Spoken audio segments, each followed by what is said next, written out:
They say a prophet is without honour in his own land, and in my opinion that's never more true than in the story of Richard Price. As a child living in the Gardow Valley, I was fascinated by a story that I was told of a man who, long ago, was out walking in a field nearby when he found some birds trapped in a net. Touched by their plight, he released the birds, but after he had walked on a little way, he worried that perhaps he had deprived someone of a meal. So he returned, placed some money under the net as payment, and went on his way. When I was older, I discovered that that man was Richard Price, a man born in the little village of Llangaina. And this act of kindness was typical of a man whose love of freedom and his fellow man went on to influence the world. Richard Price was born on the 23rd of February 1723 at Tynton Farm, Llangaina. His father, Rice, was a minister of the dissenting church, and Richard's nonconformist education no doubt influenced his ideas.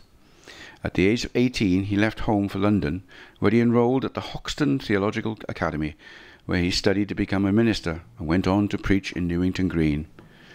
But he always returned home to Bridgend every summer for the holidays.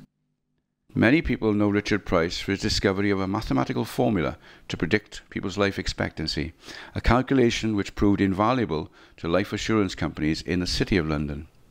Others know him for his fondness for sea bathing, long before it was fashionable, at Southern Down Beach.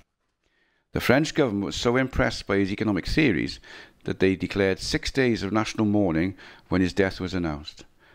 But his radical ideas, which even influenced Karl Marx, were his most important legacy. His house at 58 Newington Green, Stoke Newington, was a meeting place for scientists, scholars and political thinkers, and the comings and goings of these so-called anti-royalists and revolutionaries led to his house being put under surveillance by the then Prime Minister William Pitt. And it is not surprising Richard Price influenced the members of the very first American Congress, Benjamin Franklin, Thomas Jefferson and John Adams.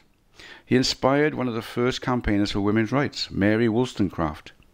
He was attacked for encouraging civil disobedience against the king, and he directly brought about the Boston Tea Party of 1773. In a pamphlet on the iniquities of taxation without representation, he stated that he would rather cast into the sea tea that was taxed by an unjust government. On reading this, a group of American revolutionaries dressed as Native Americans boarded ships anchored in Boston Harbour and threw 45 tons of tea into the sea, an act which forced the British government to blockade Boston Harbour, leading to the American War of Independence. Richard Price never forgot the common man. Throughout all his involvement with the revolutionaries and foreign governments, Price held on to his post as a minister, travelling each day between his churches on a shabby one-eyed pony. On one of these journeys he saw a man drowning in a fast-flowing river. Price spurred his pony into a gallop and got downstream, dismounted and left the pony with a confused fisherman, removed his hat, wig and coat, and dived into the river and rescued the man. On finding out that he had tried to commit suicide because he had no money, Richard gave the man his own purse and coat and continued on to his preaching engagement. In March 1791, Richard Price caught a cold after going to a friend's funeral.